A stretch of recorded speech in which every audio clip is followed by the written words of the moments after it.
Hello guys, what's up? Meze mute what's popping Kigali is +250 cyari umuhungu wanyu Fabrice nkuko mubimenyereye. Akantu mbazaniye uyu munsi rero mbaza ngo ni agaki. Ese uri kubona ibintu bimaze iminsi bitrendinga kuri WhatsApp, umuntu akakohereza agatima kuri stati yawe, nyine wakanda mu barebye stati yawe ukabona udutima turazamutse, ukabona ni ibintu byiza cyane. Rero hari abantu bari kubibona ariko hari n'abandi batari kubibona.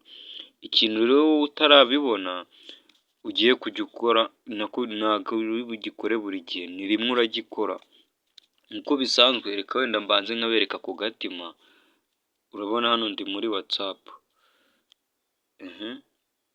gutya, hano hasi ngira ngo muri kubabona hano, ubundi haba hari akantu ko gufata amarekodi, muri kukabona hano hirya aha, uri kukabona? Dore mpindure wenda n'urugero aka kari aka, dore nkahindura, ariko ntago biba ku bantu bose. Ni urugero wenda, reka ngende ndeba mu bantu muri stati zanjye murebe,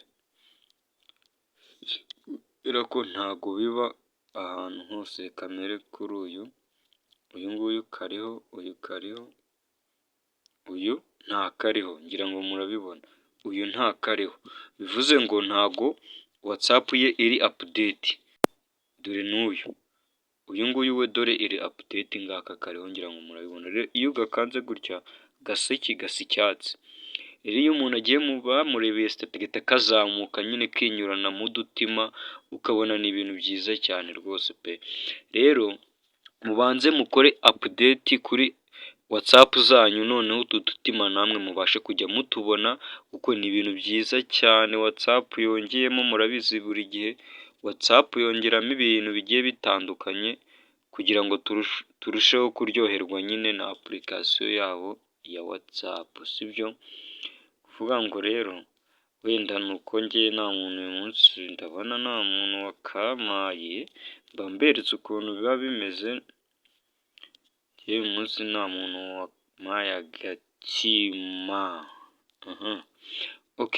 Rero ngira ngo murabizi guys, niyo mwaba mutabizi rero mukore update, murahita mubibona kuri WhatsApp zanyu. Mukore update, nta kindi, nta muntu utazi gukora update. Ni ukujya muri Google Play Store cyangwa muri App Store, sinzi iyo ukoresha, ugasacingamo WhatsApp niba ukoresha business cyangwa se Messenger, ubundi ugahita ubona nimba iri update. Iyo handitseho update ubwo nyine ntabwo iba iri update, uhita uyapudetinga.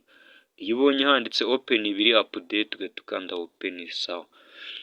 Nta bindi biba birenze nyine, ibindi byose tuzagenda tubikurikirana mu minsi iri imbere. Gusa ngira ngo mwabibonye nyine ko aba ari vuba nyine, nta bintu byo gutinzamo. Kantu WhatsApp iba yongeyemo mese mbazanira tw'ubwenge mu bambere.